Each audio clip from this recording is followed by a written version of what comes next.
Of course, we're getting now into the paper review and the news review just to catch you up on a few stories that are making headlines in Kenya and around the world.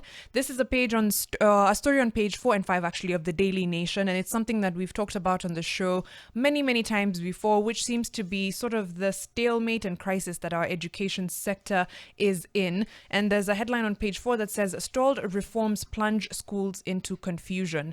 There's about 11 bills and sessional papers that are gathering dust and are hurting education funding. So there was a report put together by the Presidential Working Party on Education Reforms, that's PWPR, and they launched a report and had recommendations, most of which had a deadline of about 1 year. But over 1 year later, none of those have been implemented, and about 11 bills and sessional papers have not been presented to the cabinet for approval or for tabling to the president. They also have not undergone public participation and many other things which would not allow for those changes to be made. Some of those bills include the Technical and Vocational Education and Training Bill, the National Qualifications Framework Amendment Bill, the Tertiary Education Placement and Funding Bill, the Kenya Literature Bureau Amendment Bill, and the Kenya National Examinations Council Amendment Bill.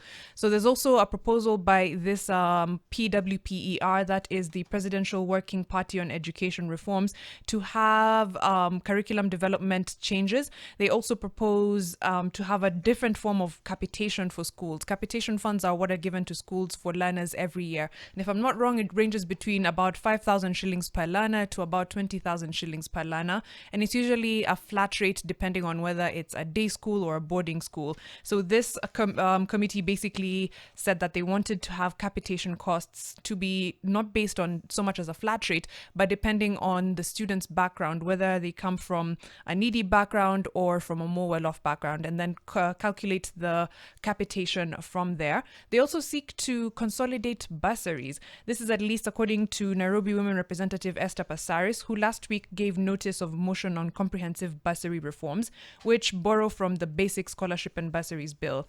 So in this, they seek basically to consolidate all government scholarships and bursaries and put them under the Ministry of Education, delinking them from politicians' control. I know people will have a lot of thoughts about that, especially because bursaries are very political in so many areas. It's usually a way for either members of parliament or sometimes, MCAs, etc., to kind of, exert control or to reward political favors. So they don't always go to those who are deserving of them. And people who are actually needy and require bursaries in schools are unable to get them. So would this be a good idea? Absolutely. But how long will it take for the recommendations from this report to be implemented is a whole different story.